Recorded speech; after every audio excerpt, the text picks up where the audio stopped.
Seluruh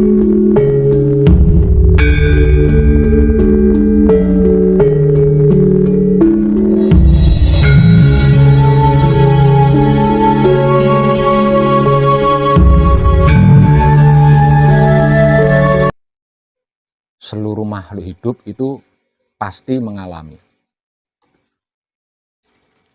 Hal apa itu? Ketika Maha Suci rindu kepada ciptaannya. Jadi ketika Maha Suci rindu kepada ciptaannya, ini akan dialami oleh seluruh makhluk hidup tanpa terkecuali. Bahkan kepada tai ayam sekalipun. Katakanlah seperti itu.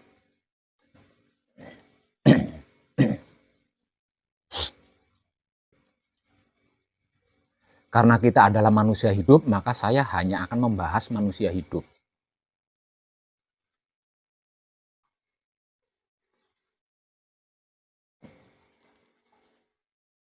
Lah, manusia hidup ini terdiri dari dua golongan.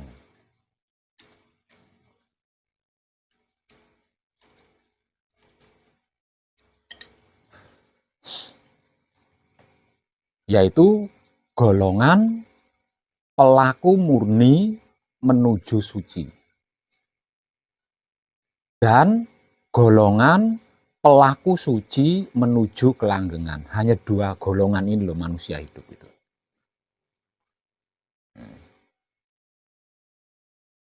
Sebelum manunggal jati, apapun yang dilakukan oleh manusia itu sesungguhnya bentuk upaya laku murni agar supaya bisa mencapai suci.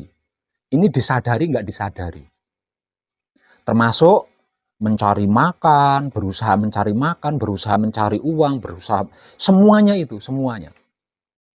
Itu adalah gerak-gerik hidup yang sedang menuntun jiwa raganya agar supaya bisa mencapai dirinya. Agar jiwa raganya itu bisa mengenal hidup. Maka diperlakukan dengan berbagai macam cara. Itu sebelum manunggal jati. Sesudah manunggal jati, apapun yang dilakukan itu juga sesungguhnya bentuk upaya hidup menggerak-gerikkan jiwa raganya agar selalu suci, tidak keluar dari suci gitu maksudnya. Tidak keluar dari kesuciannya, tidak keluar dari kefitrahannya. Nah, sesungguhnya manusia hidup itu hanya ada dua golongan itu.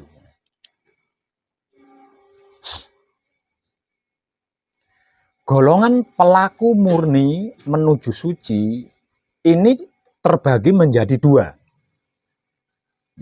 Terbagi menjadi dua. Satu bagian itu adalah kalangan kaum Denawa.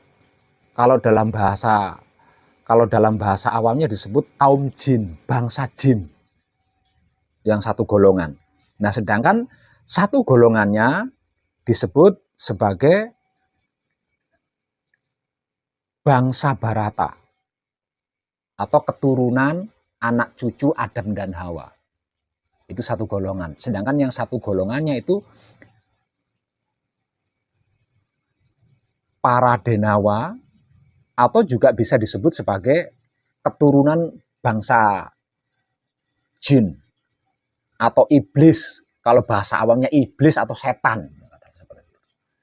Dua golongannya. Satu golongan itu anak cucunya Adam Hawa, satu golongannya. Nah, satu golongannya lagi itu anak cucunya Dajjal atau iblis atau setan atau jin. Ini di ranah laku murni menuju suci. Jadi enggak cuma manusia saja yang sedang berusaha laku suci itu, laku murni itu bukan bangsa manusia saja. Makhluk-makhluk lain pun termasuk pepohonan, hewan-hewan, dan lain-lainnya juga, itu juga ada bentuk upaya-upaya melakukan laku murni agar supaya bisa kembali suci. Karena karena tidak semua pepohonan itu asli pohon seperti pada mulanya. Ada pohon-pohon yang merupakan reinkarnasi dari manusia-manusia lama yang gagal sempurna, kemudian lahir lagi ke bumi sebagai pohon. Begitu juga dengan hewan-hewan dan lain sebagainya. Gitu. Tapi kalau pelaku suci menuju kelanggengan, ini hanya ada satu golongan. Karena apa? Karena manusia yang sudah manunggal gitu. Enggak terbagi menjadi beberapa golongan. Paham nggih? Dan ketika Maha Suci rindu kepada ciptaannya, nah ini seluruh makhluk mengalami. Secara awam disebut sebagai ujian, secara awam. Secara awam disebut sebagai ujian. Nah, kalau secara spiritual disebut sebagai anak tangga. Jadi ketika Maha Suci itu rindu kepada ciptaannya, agar supaya ciptaannya itu bisa naik, kalau Maha Suci itu ada di atas gitu ya. Kalau diistilahkan Maha Suci itu ada di atas, agar supaya ciptaannya yang dirindui ini bisa naik, maka disediakan tangga. Nah, disediakan tangga. Nah, tangga yang disediakan oleh Maha Suci ini, inilah yang saya maksud sebagai ujian. Di dalam spiritual disebutkan, jangan sekali-kali mengaku beriman kalau aku belum menguji keimanannya. Itu secara spiritual dikatakan seperti itu. Nah, ini apa namanya? Ayat ini dimaksud ketika Maha Suci itu rindu kepada yang diciptakan ini tadi. Lah ini kalau keimanannya lemah ya. Keimanannya lemah atau kadar keimanannya itu terlalu sedikit, ini bisa berujung kematian. Bisa berujung kematian, bisa mati gitu loh. Bisa mati.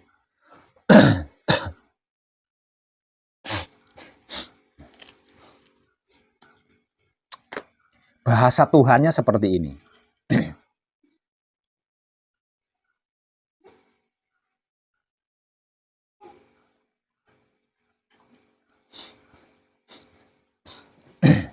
Jadi Maha Suci itu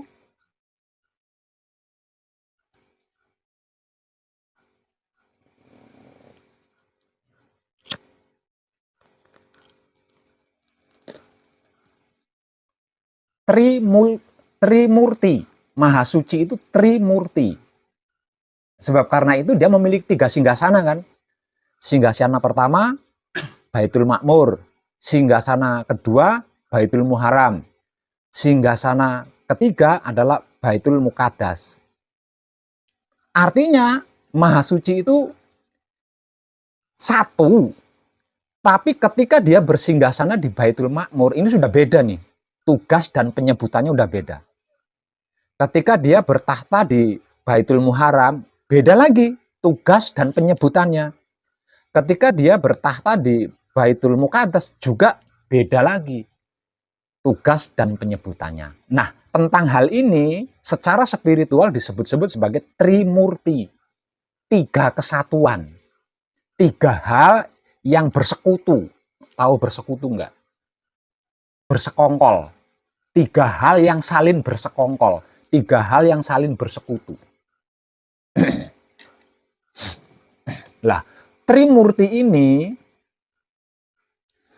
kalau di dalam religi Hindu disebut sebagai Brahma, Wisnu, Siwa. Itu kalau di religi Hindu.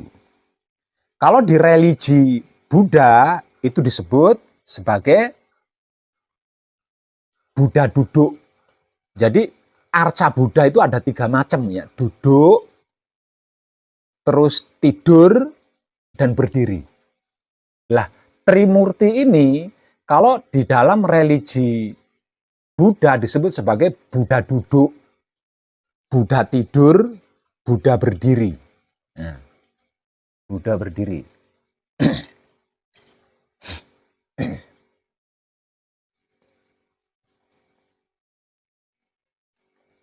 Kalau dalam religi Kristen disebut sebagai Allah Anak atau Allah Putra,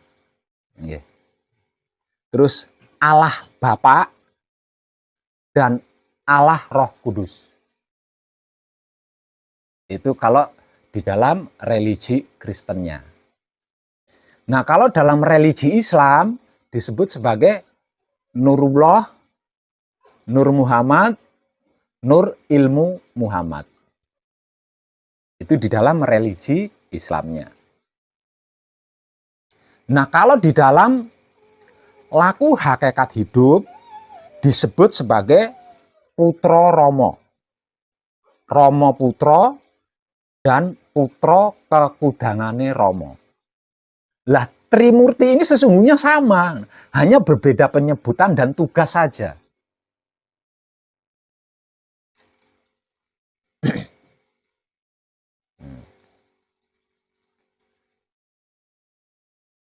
Paham nggih? Paham?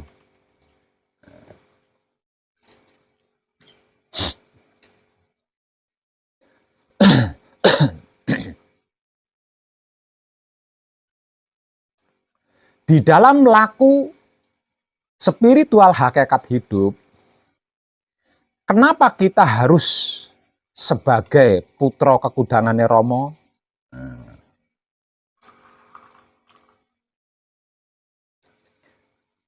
Belumlah cukup jika kita belum sebagai putra kekudangane Romo. Nah, putra kekudangane Romo inilah yang sesungguhnya dimaksud sebagai manunggal jati. Dan manunggal jati inilah yang secara spiritual disebut-sebut sebagai alam semesta seisinya. Alam semesta seisinya.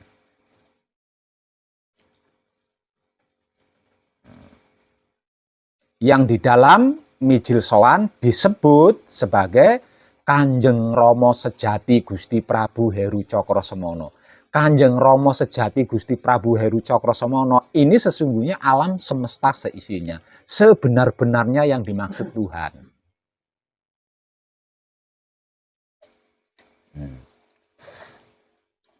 Kenapa pelaku spiritual hakikat hidup sowannya kok ke Kanjeng Rama sejati Gusti Prabu Heru Cakrasemana? Kok tidak ke Rama? Nah, maka yang disebut di setiap saatnya kan Romo, bukan Kanjeng Rama sejati Gusti Prabu Heru Cakrasemana kan? Kok tidak ke Romo? Sowannya kok kepada Kanjeng Rama sejati Gusti Prabu Heru Cakrasemana, karena laku spiritual hakikat hidup adalah manunggal diri atau manunggal jati atau manunggal suci atau manunggal fitrah atau manunggal dengan alam semesta seisinya. Jadi menghadapnya harus kepada alam semesta seisinya. Ini seperti itu. Jadi bisa diartikan juga ada 3 penyebutan di dalam laku spiritual hakikat hidup. Sama dengan 3 penyebutan di dalam religi agama-agama tadi. Nah, kalau penyebutan di dalam laku spiritual hakikat hidup adalah Putra Romo, Romo Putra, dan Kanjeng Romo sejati Gusti Prabu Heru Cakrasemana. Itu.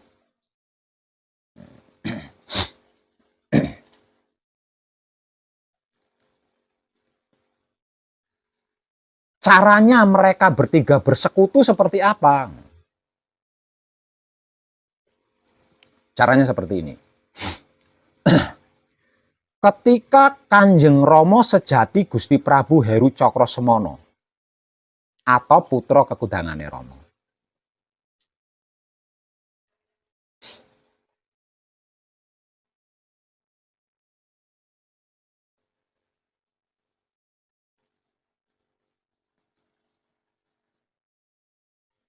Ketika Nur Ilmu Muhammad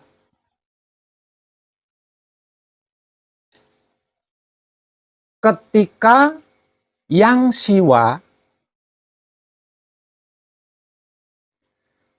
Ketika Buddha berdiri,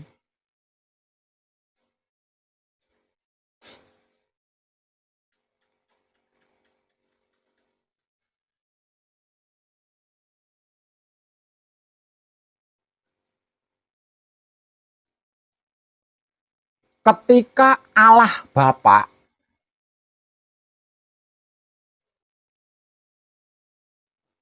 rindu, ya, rindu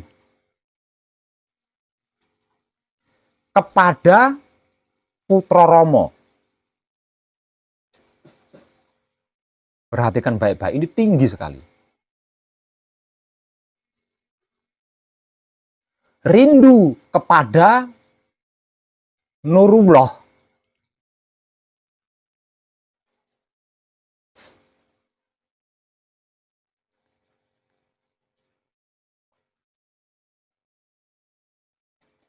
Rindu kepada Allah Putra.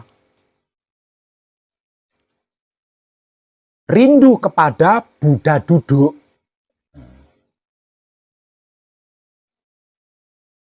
Maka dia akan berkata kepada Rama Putra atau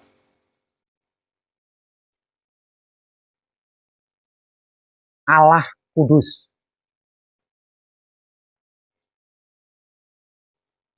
atau Wisnu atau Buddha tidur.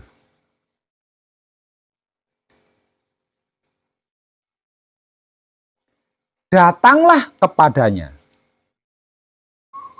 Beri dia masalah-masalah, kalau dibahasakan sederhana ya. Beri dia masalah-masalah atau timpa dia dengan masalah-masalah. Karena aku ingin mendengarkan keluh kesahnya.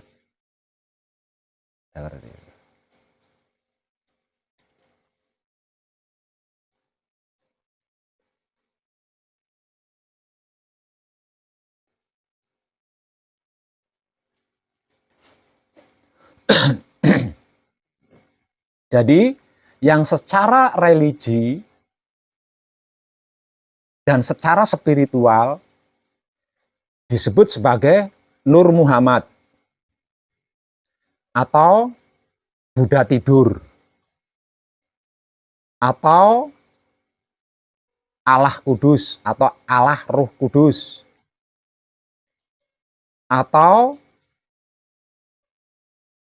Rama Putra. Itu adalah jembatan. Jembatannya antara Brahma dengan Siwa. Itu jembatannya Wisnu. Antara Putra Rama dengan Kanjeng Rama sejati Gusti Prabu Heru Cakrosemono. Jembatannya itu adalah Rama Putra. Antara Nurullah dengan Nur Ilmu Muhammad, itu jembatannya adalah Nur Muhammad. Jadi kalau apa-apa, itu yang diperintah itu adalah yang di tengah ini tadi loh. Yang diperintah untuk menyampaikan yang paling atas ini adalah yang di tengah ini. Nah ini secara awam disebut ujian. Secara awam disebut ujian. Secara spiritual disebut sebagai anak tangga untuk kita naiki agar kita bisa bercumbu kerinduan dengan Maha Suci.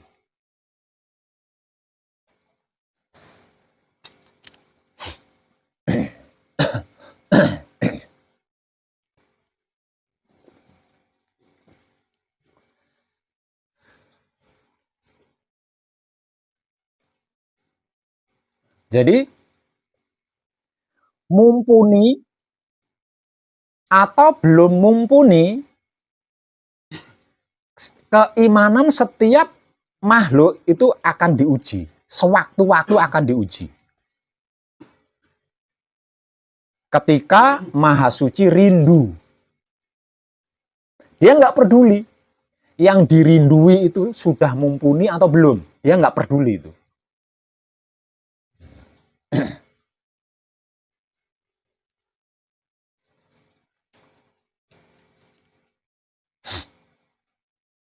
Sedangkan masalah-masalah yang dimaksud ini berbagai macam. Bisa juga penyakit, bisa juga masalah. Nah ini masalah juga ada banyak macamnya ini. Masalah kekurangan, masalah cinta, masalah apa saja. Masalah. Dan tidak menutup kemungkinan bertubi-tubi lagi. Bertubi-tubi lagi. Kalau penyakit, komplikasi lagi penyakitnya. Katakanlah seperti itu.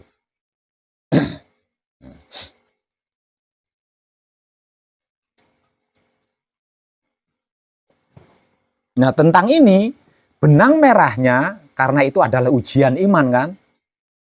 Sedangkan iman yang dimaksud adalah wahyu pancalaku. Nah ini benang merahnya ada di situ.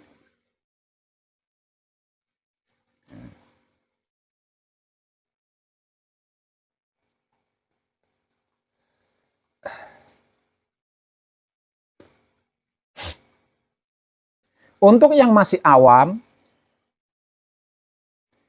jika keimanannya kuat, tidak goyah, tidak kokoh gitu ya. Atau wahyu pancalakunya kuat, tidak goyah, tidak kokoh, ya bertemu dengan yang dimaksud Tuhan, bertemu dengan Maha Suci.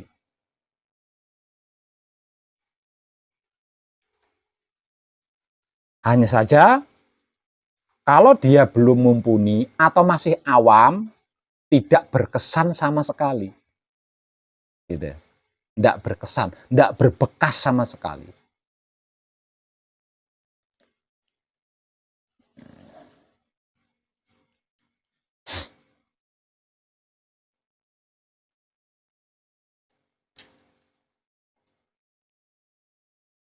Untuk yang wahyu pancalakunya kuat,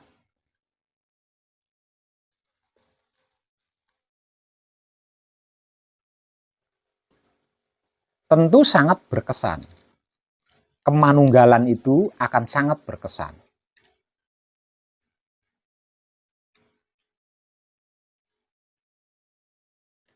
Orang awam yang imannya atau wahyu pancalakunya tidak kuat, sudah tidak berkesan, bisa berujung kepada kematian. Selain tidak berkesan, tidak akan berujung kepada kematian.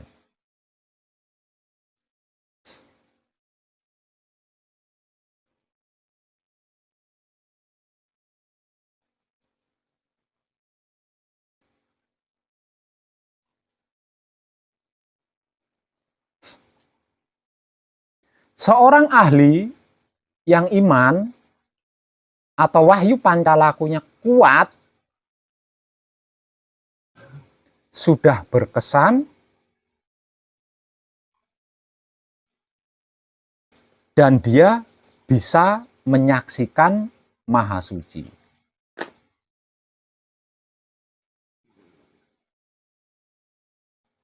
Seorang pelaku spiritual yang iman atau wahyu pancalakunya tidak kuat,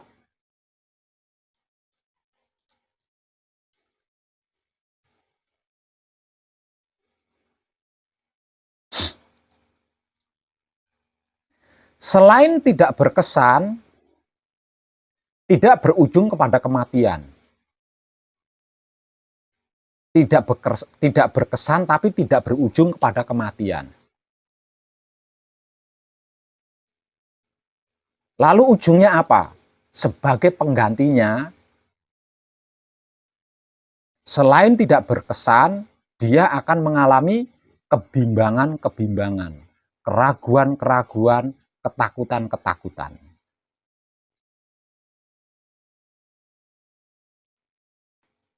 Kurang apa sih saya? Saya sudah, kok saya masih bisa sakit? Kok saya masih, punya masalah.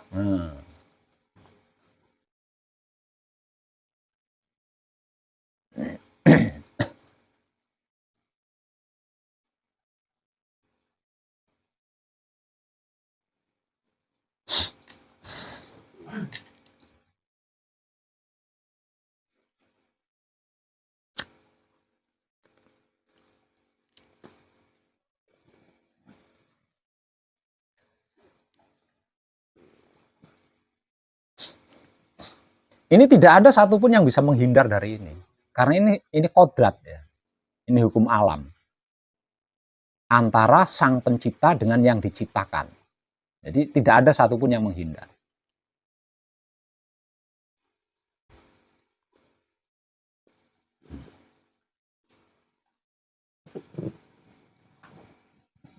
Lah, panjenengan setelah selesai manekung atau gembleng nanti, ini bisa saya pastikan panjenengan akan mengalami ini. Gitu. Makanya malam ini saya kadangan tentang ini. Sebenarnya sebelum ini saya juga pernah kadangan terkait hal ini. Dan malam ini untuk yang kesekian kalinya saya mengulang kadangan lagi terkait hal ini. Panjenengan nanti setelah selesai manekung atau gembleng, panjenengan akan mengalami ini. Keimanan panjenengan akan diuji gitu loh. Wahyu pancalaku panjenengan ini akan diuji.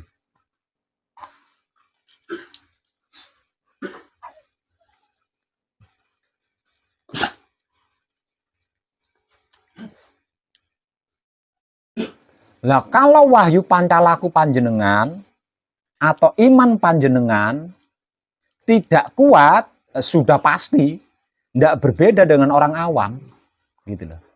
Tidak berbeda dengan orang awam, pasti goyah, gitu loh, pasti goyah. Tidak bisa tidak. Kalau keimanannya atau imannya atau wahyu pancalakunya tidak kuat.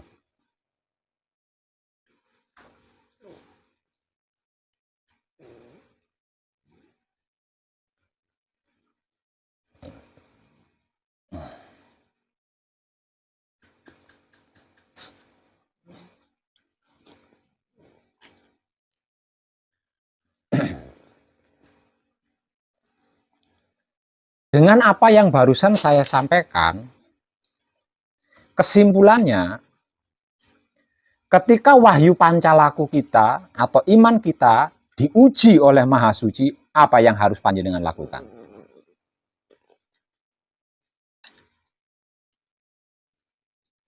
Coba.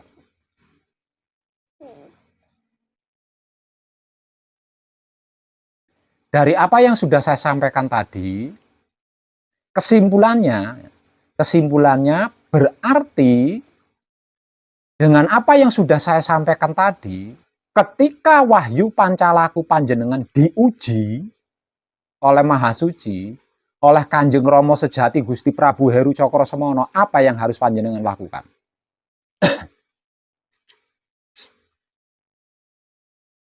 Ayo, jangan diam saja.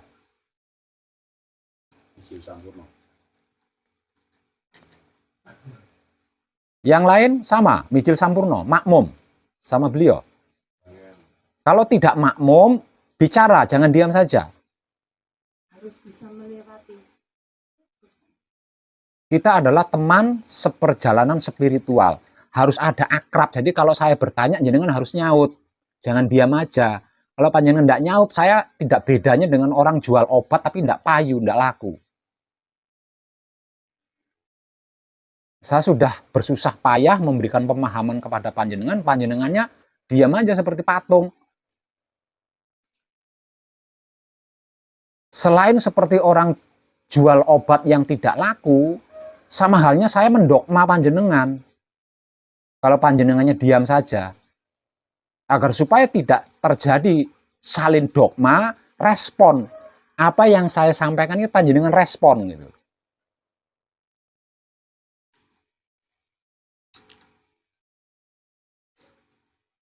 Bapaknya tadi menjawab harus Mijil Sampurno. Mbaknya ini tadi menjawab harus mampu melewati. Lah panjenengan apakah makmum kepada orang dua ini? Kalau tidak makmum, ayo bicara. Ketika wahyu pancalaku panjenengan diuji oleh Maha Suci, apa yang harus panjenengan lakukan? Dengan apa yang sudah saya sampaikan tadi loh. Makanya tadi saya katakan ini tinggi. Panjenengan simak baik-baik.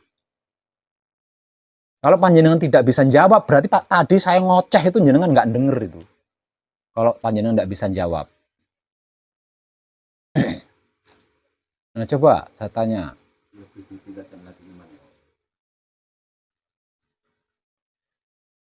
Berarti cuma 2, cuma 3.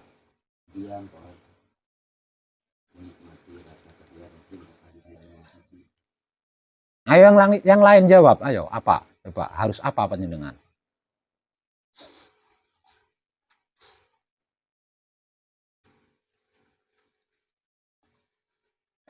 Ayo.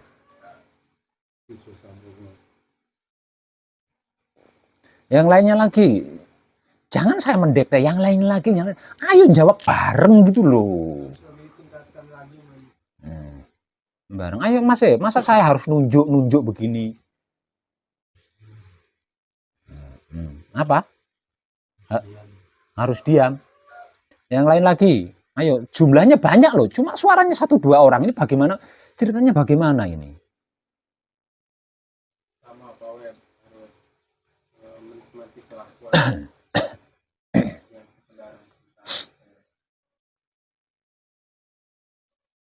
Saya ulang sekali lagi. Simaklah baik-baik. Kalau panjenengan tidak ingin gagal paham loh ya. Ini tinggi loh. Saya sudah mengatakan, setelah ini saya tidak akan berbicara dasar lagi. Saya akan selalu mengajak panjenengan naik ke level lebih tinggi. Naik lagi ke level lebih tinggi. Itu saya teriak-teriak loh ngomongnya.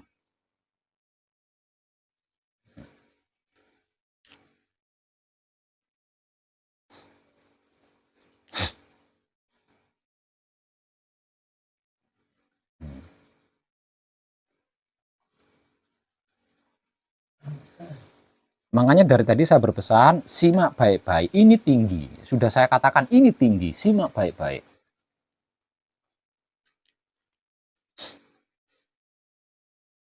Dengan apa yang sudah saya sampaikan tadi, kesimpulannya, ketika keimanan kita atau wahyu pancalaku kita diuji oleh Kanjeng Romo Sejati Gusti Prabu Heru Cokrosemono, jawaban panjenengan seperti tadi kan? Seperti itu kan jawabannya. Ketika wahyu pancalaku kita diuji oleh Kanjeng Romo Sejati Gusti Prabu Heru Cokrosemono, kita harus memperkuat wahyu pancalaku supaya tidak goyah. Supaya tidak goyah. Caranya memperkuat wahyu pancalaku bagaimana Pak Web? Ya silahkan dibaca wahyu pancalaku itu apa. Gitu loh. Silahkan dibaca. Nah kalau panjenengan membacanya pasrah kepada Gusti, berarti kepasrahan panjenengan itu harus diperkuat. Nah kalau ada bagian wahyu pancalaku yang mengatakan menerima kenyataan Gusti, ya penerimaan panjenengan itu harus kuat di situ. Supaya tidak goyah. Goyah yang dimaksud adalah munculnya pilihan-pilihan. Kalau wahyu pancalaku panjenengan tidak kuat, ketika panjenengan mengalami sakit kepala, panjenengan mengalami sakit kepala, kalau wahyu pancalaku panjenengan tidak kuat, ada banyak pilihan ini. Ya. Ada banyak pilihan. Pilihan yang pertama dan yang paling utama adalah pasrah kepada Gusti, menerima keputusan Gusti, mempersilahkan kuasa Gusti. Dengan 3 hal itu, akhirnya kita bisa merasakan kenyataan Gusti yang berwujud sakit kepala. Ini pilihan pertama dan utama. Pilihan kedua, muncul bodrek. Pilihan ketiga, muncul paramek. Pilihan ketiga, muncul dokter, ahli, kepala, tengkorak kepala. Banyak pilihannya itu. Kalau iman panjenengan tidak kuat, kalau wahyu pancalaku panjenengan tidak kuat. Nah karena banyaknya muncul pilihan-pilihan ini, bimbang, ragu, takut, muncul. Nah, kalau bimbang, ragu, takut ini sudah muncul, udah kacau jenengan di situ, udah kacau di situ. Udah kacau menjenengan itu. Ke dokter, saya takut jarum suntik. Bodrek kalau overdosis nanti saya pingsan. Ketakutannya banyak di situ. Tuh. Ini pasti akan panjenengan alami ini. Gitu loh. Nggak bisa enggak. Tidak bisa tidak.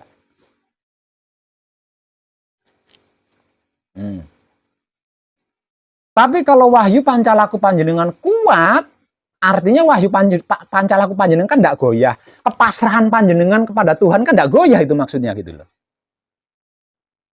Dikarenakan tidak goyah, panjenengan tidak merasakan kepala yang sedang sakit, tapi merasakan Maha Suci yang berwujud kepala itu tadi.